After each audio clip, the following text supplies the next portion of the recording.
আসসালামু আলাইকুম এভরিওয়ান, সবাইকে রামাদান মুবারক।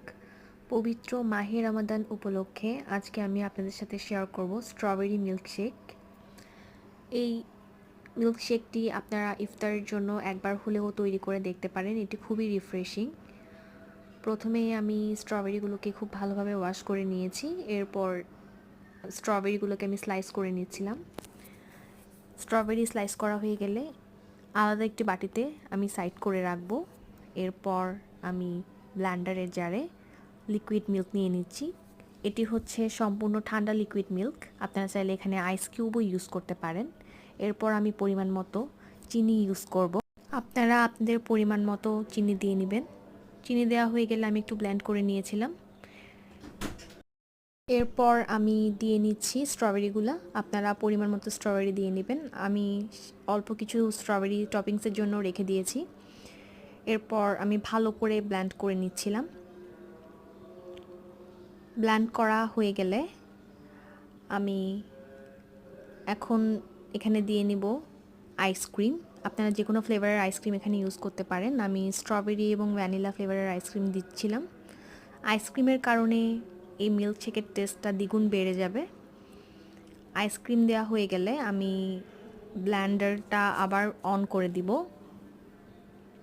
আবারও ভালো করে ব্লেন্ড করে নিব। আপনারা চাইলে যে কোনো ফ্রুটস দিয়ে এভাবে মিল্কশেক রেডি করে নিতে পারেন। যেহেতু সামনে ম্যাঙ্গো সিজন আসছে, আপনারা চাইলে ম্যাঙ্গো দিয়ে এভাবে ম্যাঙ্গো মিল্কশেকও রেডি করতে পারেন। তবে স্ট্রবেরিটা খেতে বেশি রিফ্রেশিং মনে হয় আমার কাছে।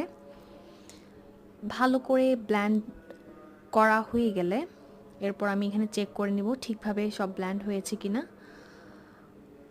যদি মনে হয় আরেকটু আইসক্রিমের প্রয়োজন আছে তাহলে আপনারা আরেকটু আইসক্রিম দিয়ে নেবেন। আইসক্রিমের কারণে আসলে টেস্টটা অনেক বেশি এনহ্যান্স হচ্ছে এখানে। এরপর ভালোভাবে ফাইনালভাবে আমি আরেকবার ব্লেন্ড করে নিচ্ছি। এখানে কিন্তু আমি কোনো প্রকার পানি ইউজ করিনি। আমি যদি পানি ইউজ করতাম এটা অনেক বেশি পাতলা হয়ে যেত এবং খেতেও ভালো লাগতো না। দেখতেই পাচ্ছেন এটার ঘনত্বটা কেমন। এভাবেই তৈরি হয়ে গেল আমাদের স্ট্রবেরি মিল্কশেক। এখন আমি একটা আইসক্রিমের গ্লাসটাতেই ঢেলে দেখিয়ে দিচ্ছি। এটা খেতে খুবই রিফ্রেশিং এবং মজা হয়েছে। কেমন হয়েছে জানাবেন। আমার ভিডিও ভালো লাগলে আমার চ্যানেলে সাবস্ক্রাইব করে দিবেন এবং আমার ভিডিও লাইক করবেন। Thank you everyone.